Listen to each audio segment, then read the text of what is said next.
We are live. Hi everyone.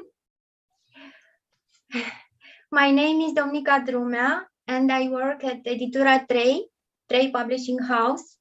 This special event is part of Young Adult Fiction Festival, FestivalYA, organized by Editura 3 în Carturesti. Today, our guest is Joya Goffney. Hi, Joya. Hi. Thank you so much for joining us. I'm so glad to meet you. Thank you so much for having me. I'm so excited to be here. Today, we talk about your debut novel, Excuse Me Why I Ugly Cry, recently brought out at Editura 3. This is the book, the Romanian cover. Its Romanian title is Iartă-mă că îmi plâng prea mult. And also we'll talk about a lot of subjects related to the book. So everybody is welcome to ask questions. We can't wait to hear them. But first, let's meet Joya. Joya, it's a joy to have you here. Thank you. Together with us. I will say a few things about you. I know that you grew up in New Waverly, a small town in East Texas. I also read that in high school, you had many lists full of risk-taking items like hug a random boy or eat a cricket.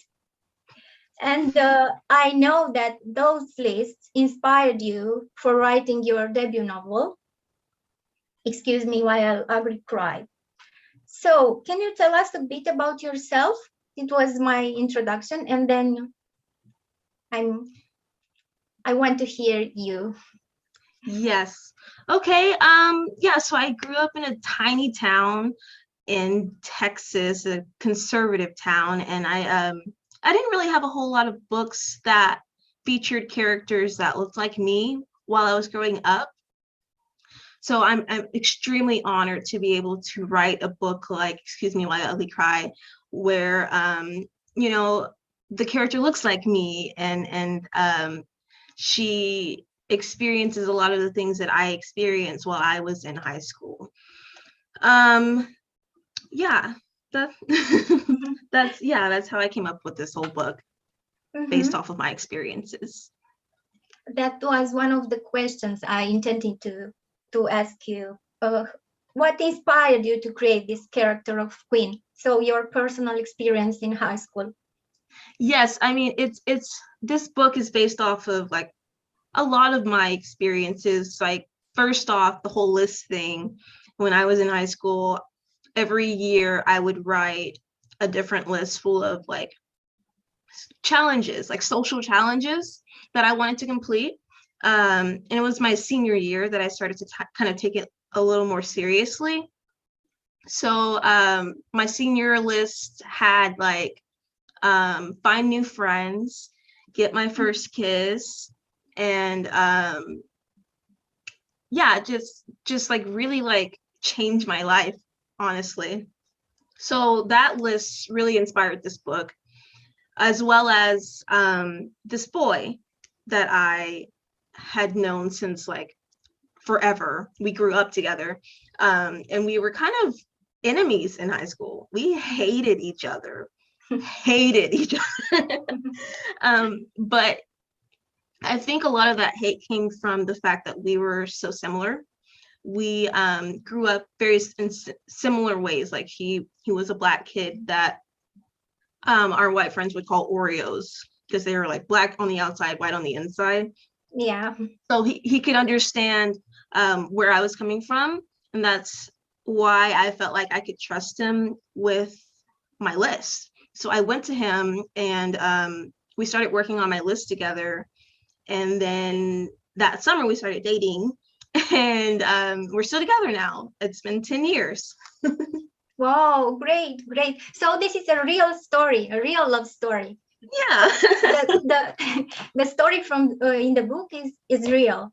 Basically, yeah. Wow, it's amazing. I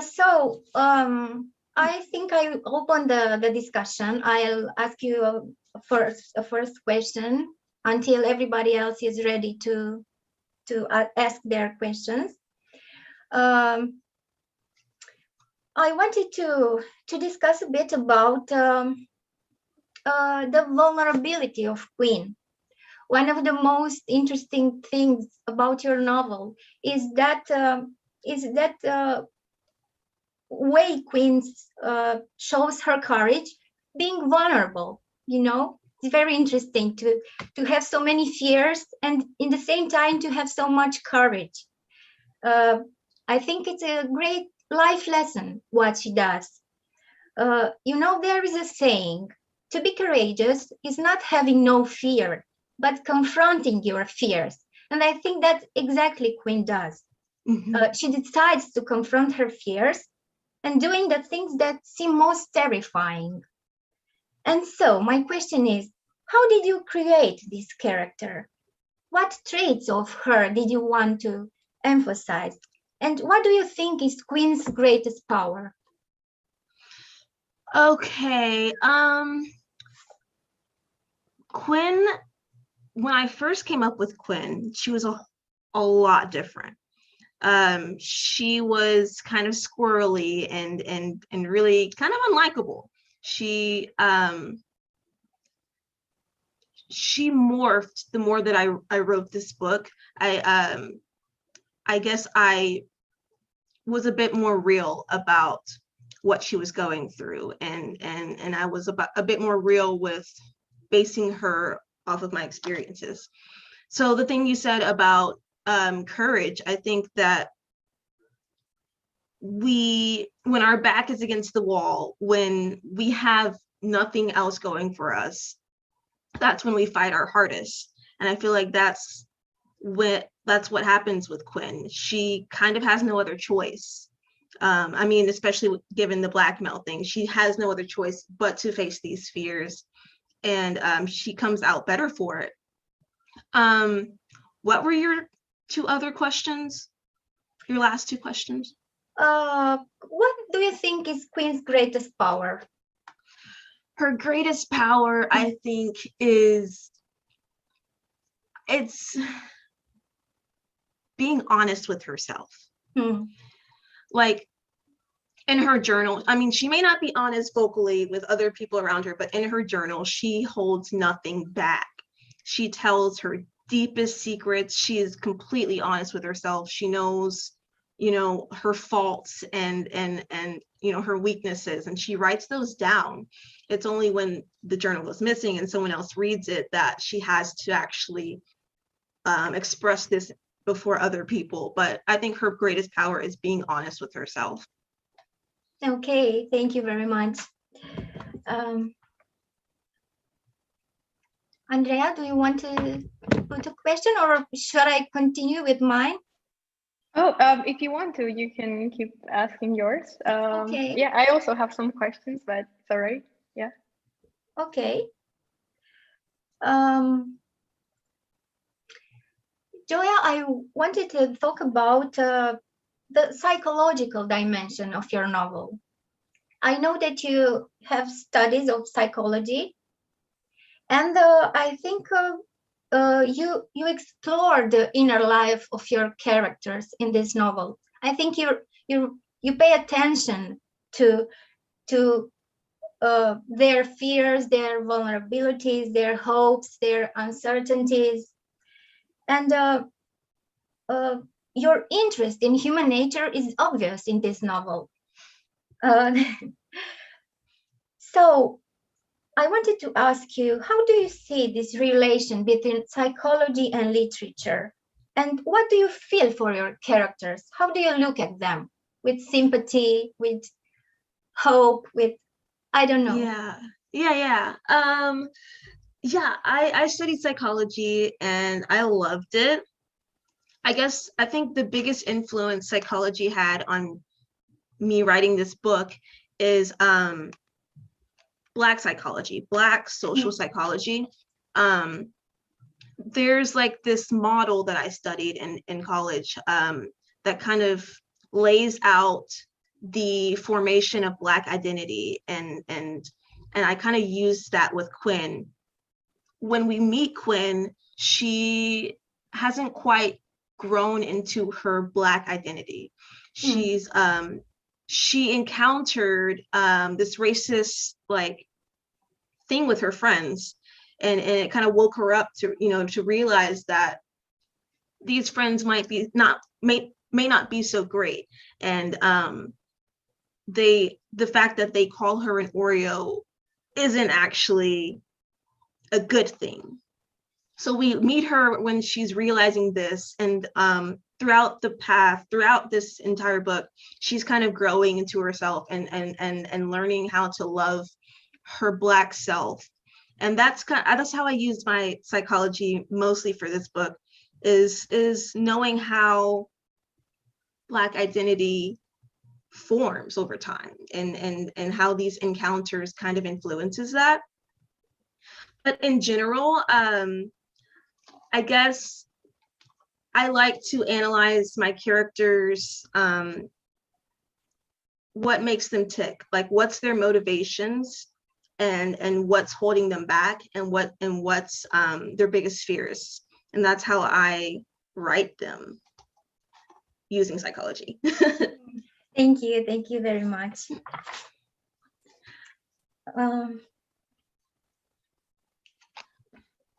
Related to her identity, as you said, Quinn's identity is defined, among other things, by her skin's color, and I also think she has a complicated relation with being a Black person, and she doesn't have Black friends, or a few, and her father insults Carter when he sees them in his house. His father seems to not accept his condition, his identity, his race. I think that it's of huge importance that you approach this delicate and still painful subject of races and the condition of being a Black person. Do you think that literature and novels can be useful as a tool for better understanding social problems, or problems about race, identity, marginalization, social exclusion? Yes, definitely. I think that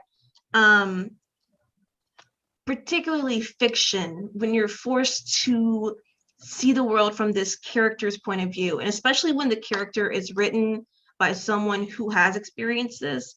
So Black authors who write Black characters, I think that it's so valuable to read these stories because it's based off of real experiences.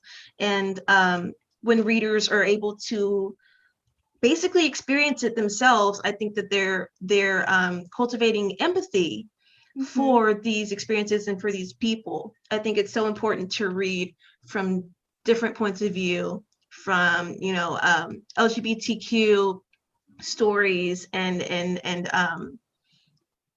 people of color's stories and disabled voices. All of those, it really helps to cultivate empathy. I think it's very important. Thank you.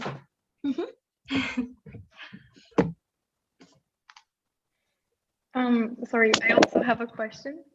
So just like Dominika, I noticed that your characters are very complex, and it's not just Quinn, it's like all of them are have their own interests, their own fears, like you said, their own things that hold them back. And it was no surprise to me to find out after finishing the book that you studied psychology because you were so good at portraying them and making them multidimensional characters.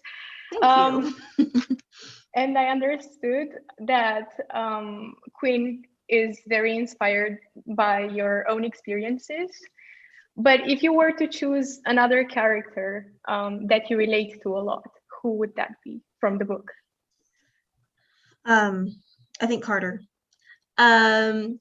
So Quinn, I relate to her experience with her white friends and her coming into her Black identity. But with Carter, I relate a lot to his upbringing and the fact that he's poor and he's going to this this predominantly white school where he doesn't feel like he belongs. I relate a lot to that, and the fact that his mom is always gone working 2 jobs. I mean, that's how I grew up, so I relate a lot to Carter in that aspect.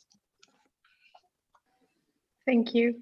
It was very nice to hear about the story, like the fact that you had a friend, well, more like an enemy, in high school, and then you became lovers, because I really love this haters to lovers trope. I think it's yes. Yes. Yeah, I guess, yeah, I have a real life enemies to lovers romance, because we were definitely enemies. People were like, at school, they were like, y'all are always fighting, you're gonna end up dating, and I guess they were right.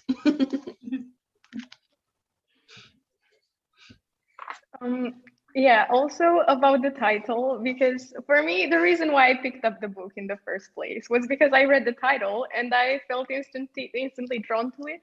Like, I had a bunch of books around me and I was thinking, what should I start reading next?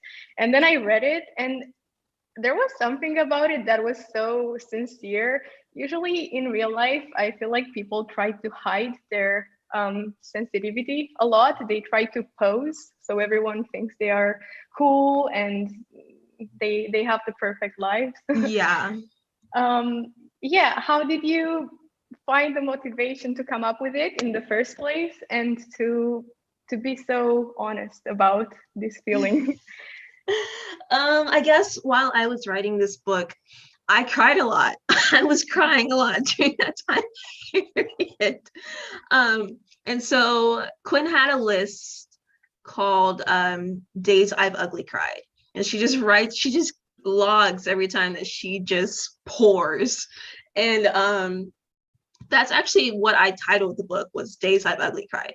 I didn't come up with What Ugly Cried, unfortunately. I love the title so much. But yeah, I guess with the sincerity, I don't know. I think everyone has their moments where they're just pouring, just gone.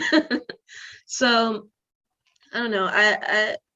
I wanted to be really honest with this book, and raw and vulnerable, and not like pretending like everything's fine.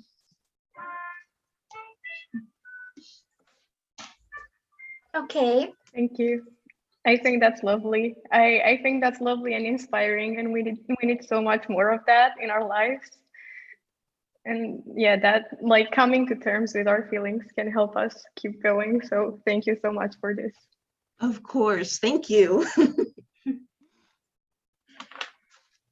Okay, I have another question, or a subject of discussion, about growing up. I think one of the subjects this novel deals with is the process of growing up. And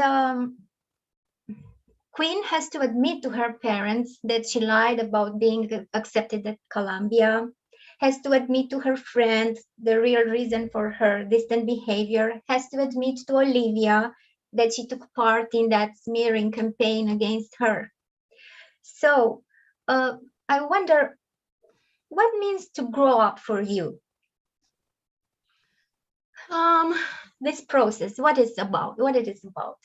I mean, in short, I guess it's like you said, it's just taking responsibility for your actions.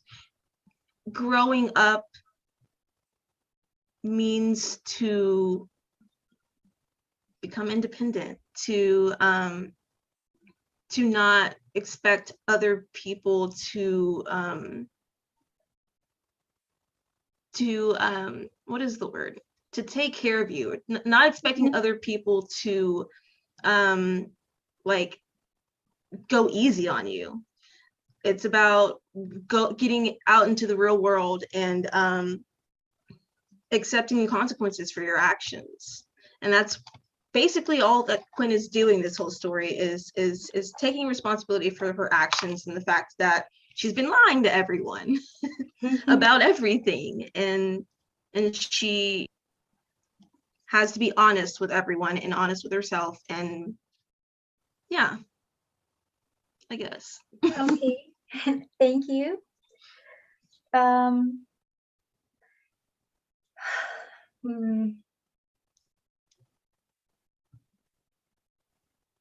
The next question is about your writing, the process of your writing. But first, I saw that almost all your characters have a huge capacity for self-reflection. Even though they are teenagers, they are capable of exploring their inner world. They pay attention to how their behavior affects the people around. I think it's a great thing for a teenager to have this capacity.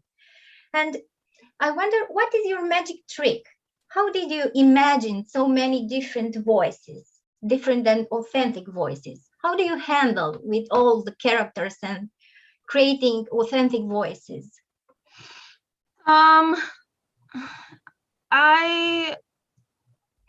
When I come up with my side characters, say Carter, Olivia, Auden, I think it's important that they have a story of their own.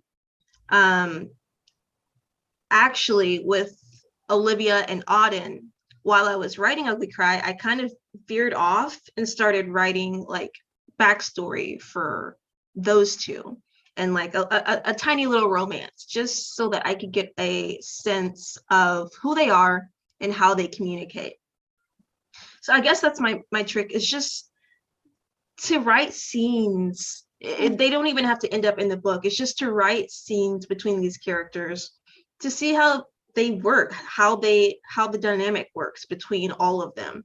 I think it's important that these characters aren't just there for Quinn, that they have their own purpose and their own goals.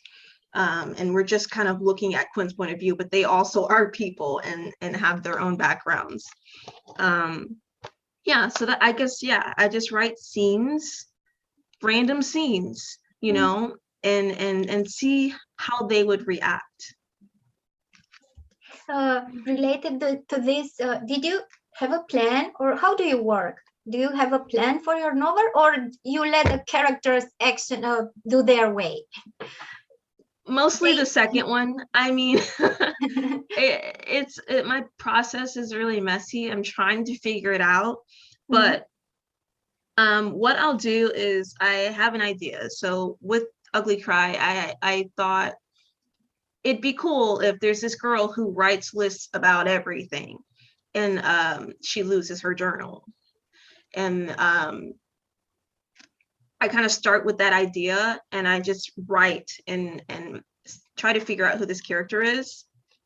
Once I realize that I don't know who this person is, I go back and try to like fill out a character sheet with all of their dislikes and likes, hopes and dreams, and all of these intimate details about this character. Then I go back, revise or rewrite, and then I kind of do that over and over until I feel like I know who they are and how this story goes.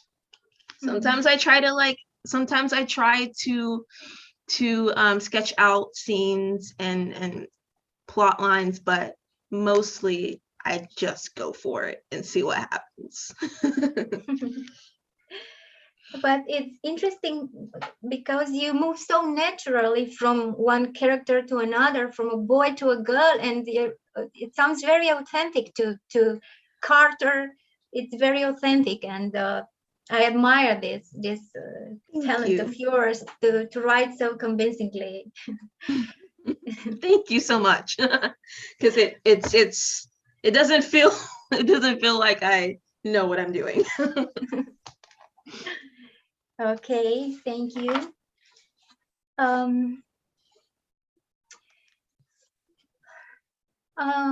I think that another interesting aspect in your novel is the characters' relationship with their parents.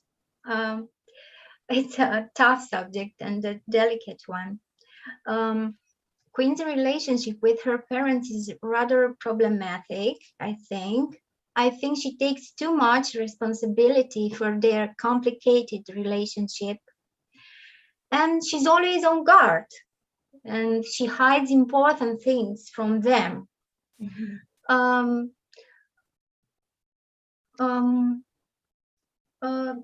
What is her greatest fear concerning her parents? What do we think? And why she is so hesitant? And why she fears so much?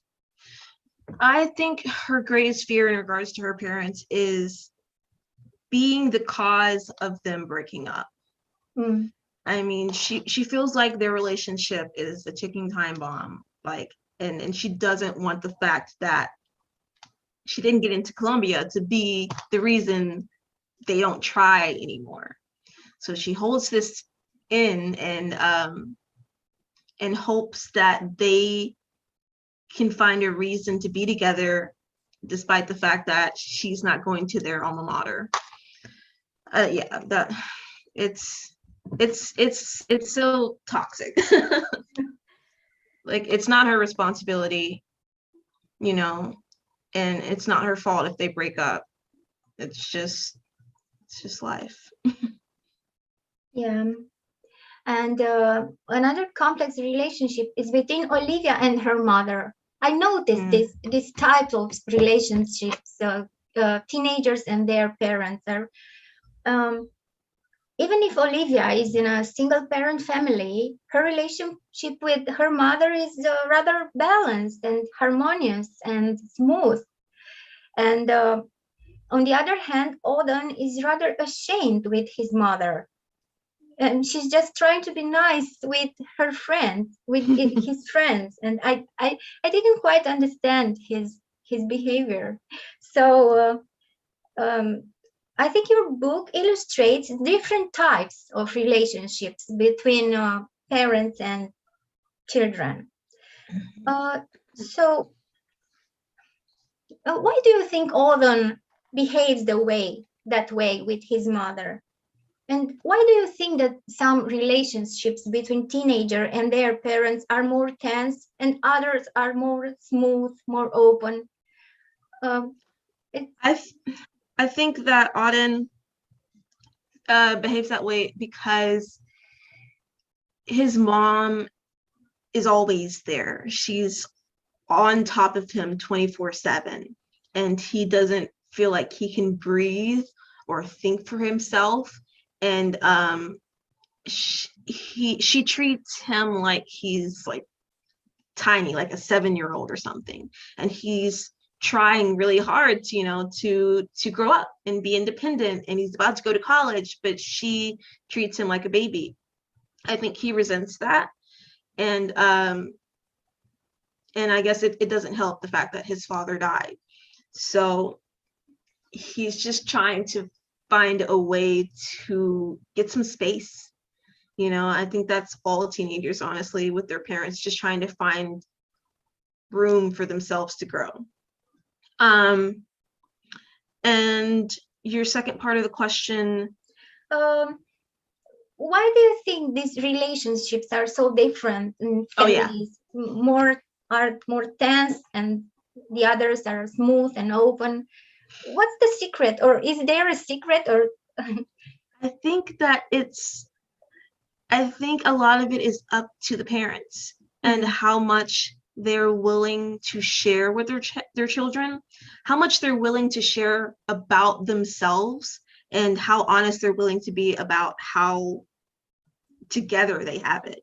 I think parents that are willing to let their kids know, like, dude, I'm human, and I'm trying, and are honest about their love for them. And I think that a lot of parents, particularly in the Black community, aren't as willing to be open with their kids, just like honest, because they are really concerned about like getting respect and being the authority in the relationship, rather than guiding their children. I believe that they attempt to control and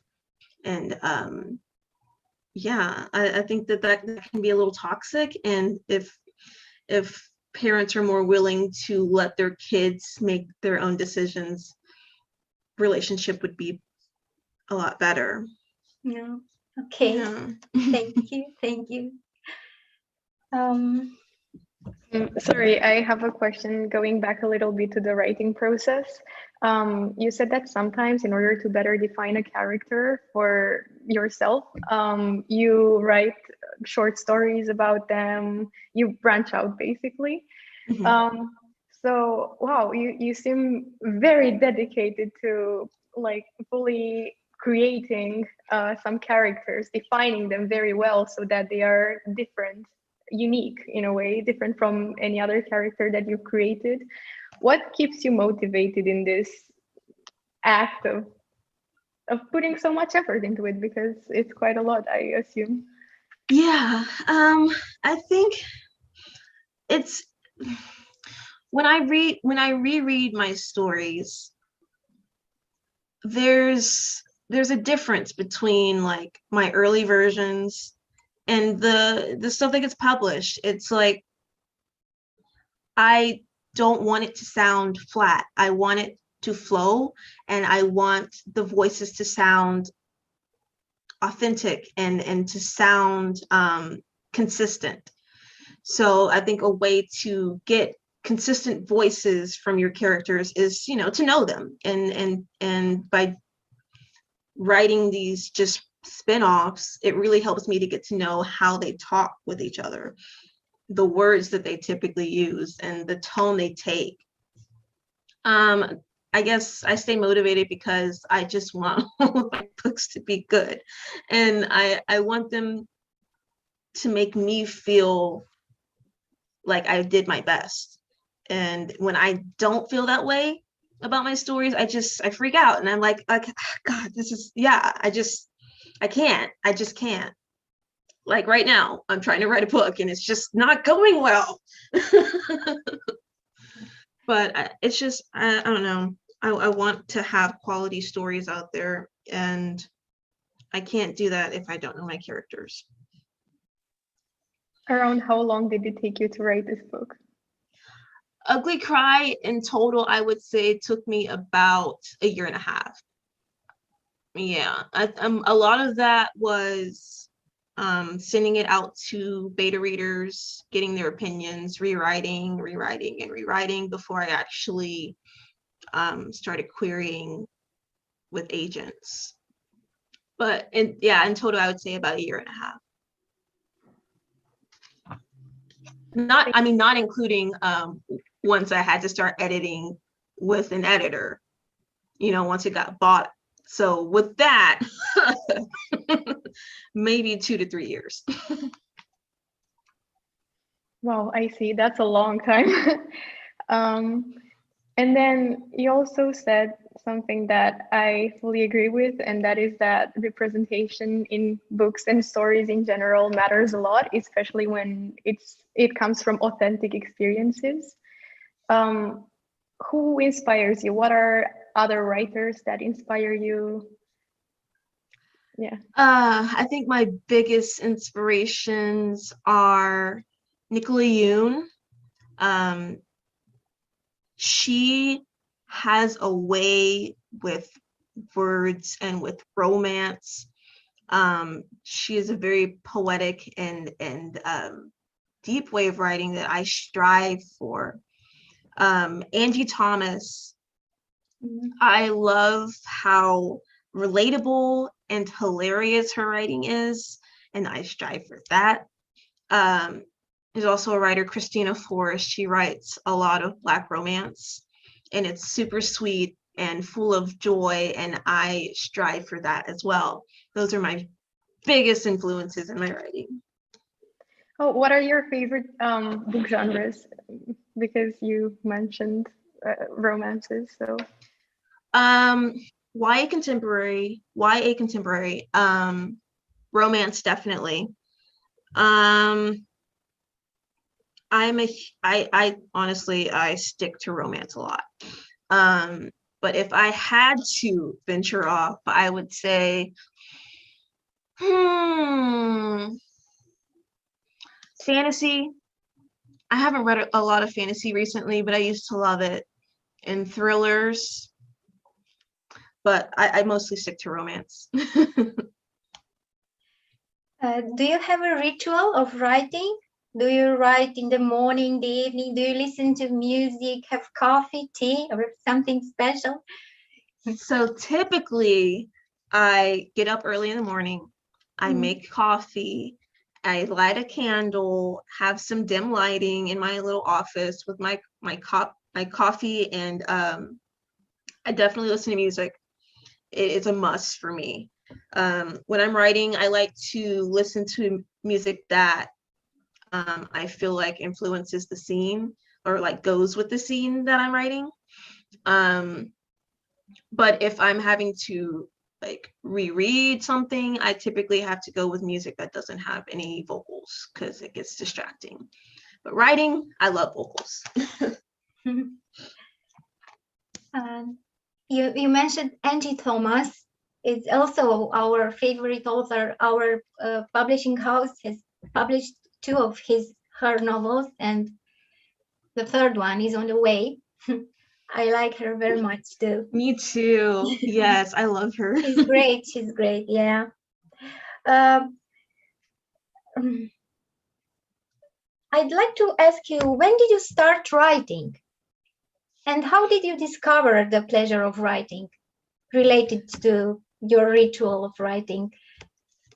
Okay, yeah. So when I was a tiny little girl, I was always in the library. I was reading all the time.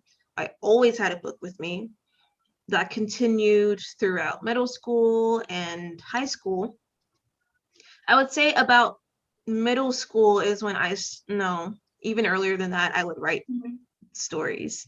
I remember when I was in like second or third grade, I wrote a little story about a snake or something, a killer snake. It was crazy. I don't know.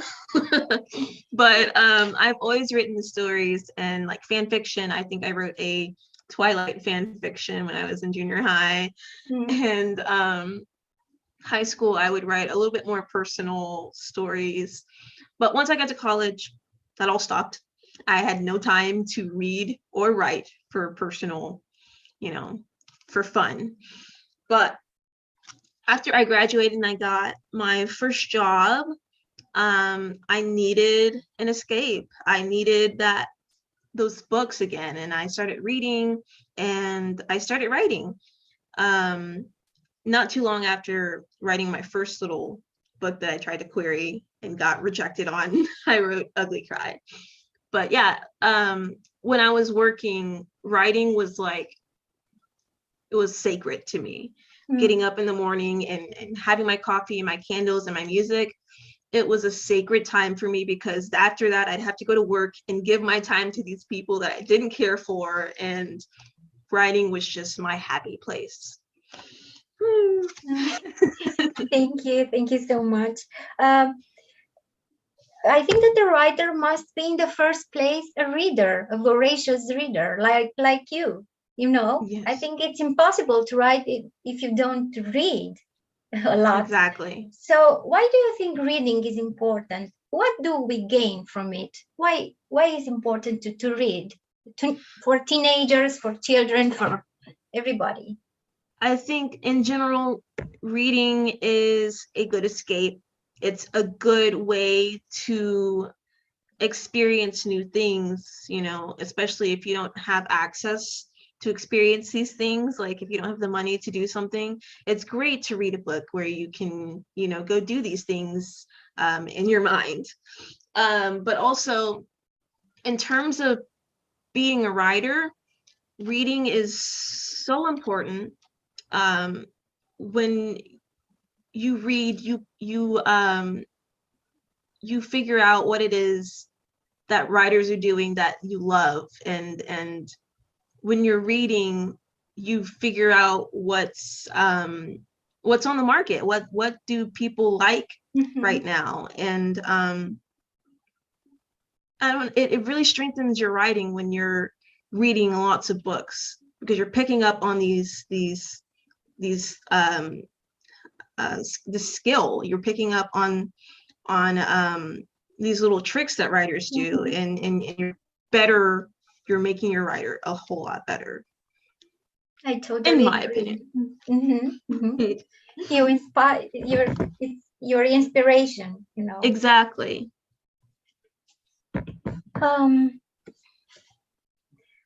Okay. If you could go back to your younger self, the one that you described earlier when you started writing, what piece of advice would you give yourself with the experience that you have gained over your life? Honestly, when I was writing stories at a younger age, I typically wrote from like either a white girl's point of view or a mixed girl's point of view, because I felt like that's what people wanted to read. That's all I'd seen in bookstores and in libraries was books from the point of view of white girls. I would tell my younger self that she is beautiful and that her point of view matters and her experiences are valuable, and that she should write from a personal place and not from what she thinks other people want to read or that she thinks is marketable. I think that she should write from her own experiences, and yeah, I think that, yeah, that's what I would tell her. Thank Good you. question.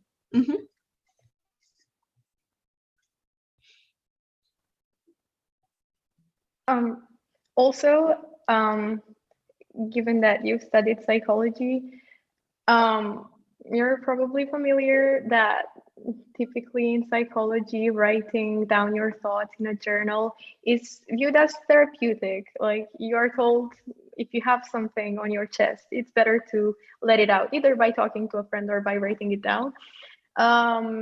So yeah, that's seen as a form of healing. But in this book, in Excuse Me While I Ugly Cry, it's a bit of the opposite. It's more like writing down lists in a journal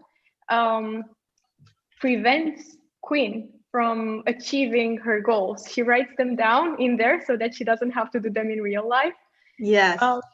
What inspired you to view things from this point of view and to shed this quite particular light on the story?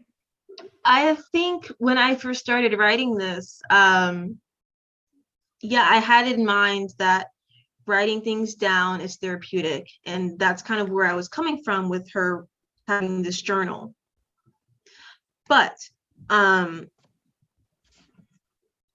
when I started having her write like her fears down, and it's not even just fears, it's just like it's things that she needs to do.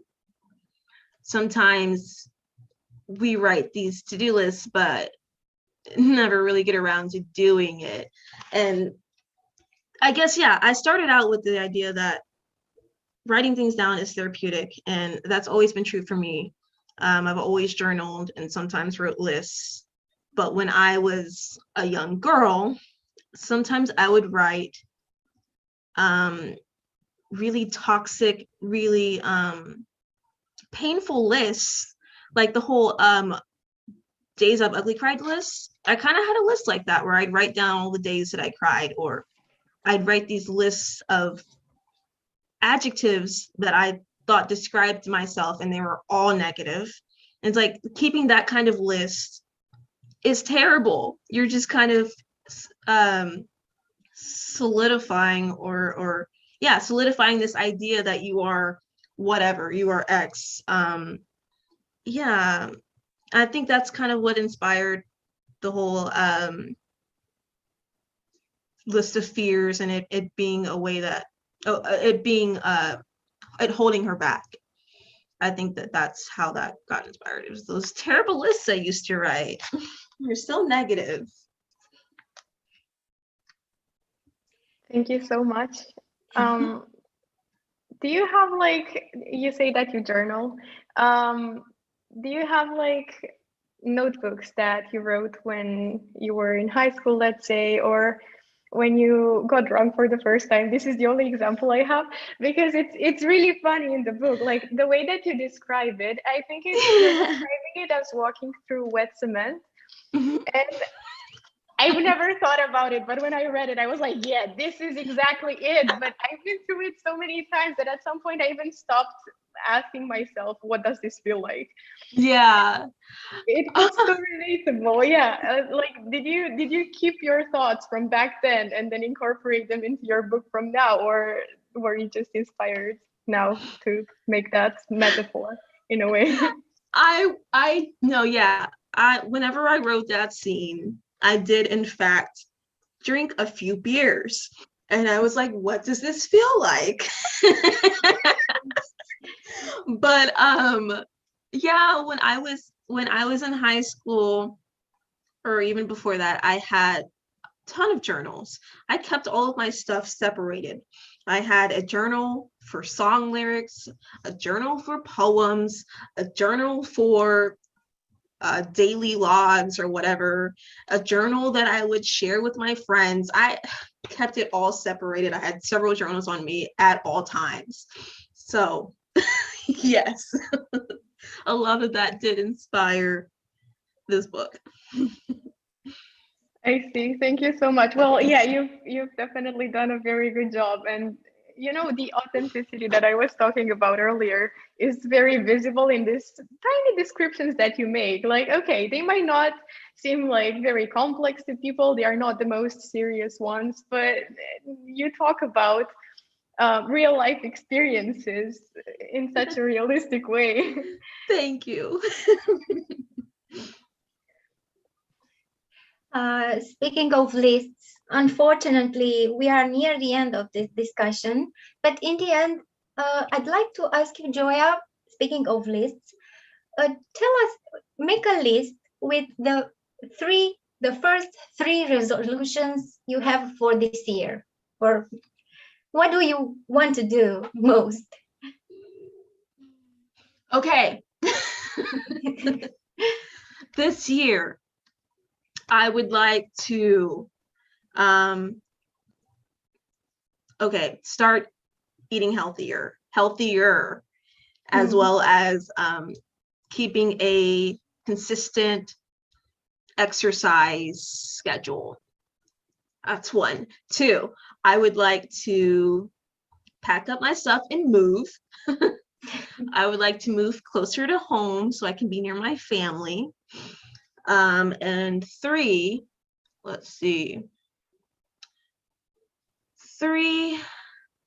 I think once I finish writing this book that I'm currently writing, I'd like to take a good month off from writing so that I can rediscover why I love it so much, and start, get back to that ritual that I used to do with the mornings and the coffee. And these days it's like I'm writing all day and it's painful, but once I get this out, I want to just bring it back, bring myself back in alignment, and remember why I'm doing this.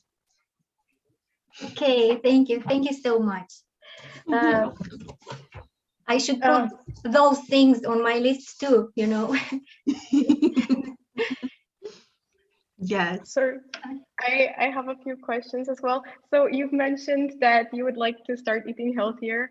And I remember that one of the things that I found very interesting and inspiring in the book was that Queen is vegetarian, and I am too. And I found that so amazing because I don't often read stories about vegetarians, and the people I meet are like, what is that? And I have to re-explain, and then there's always the saying, yeah, but plants have feelings too. Are you vegetarian?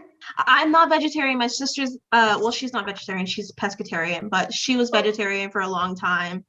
So yeah, I get that. I totally get that. Well, I hope you will succeed with all the 3 resolutions that you've mentioned. Thank you.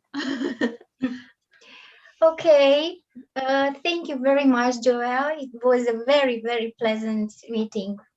And once again, I'm so glad to have met you and to have this opportunity to talk about you and your book and your wonderful book.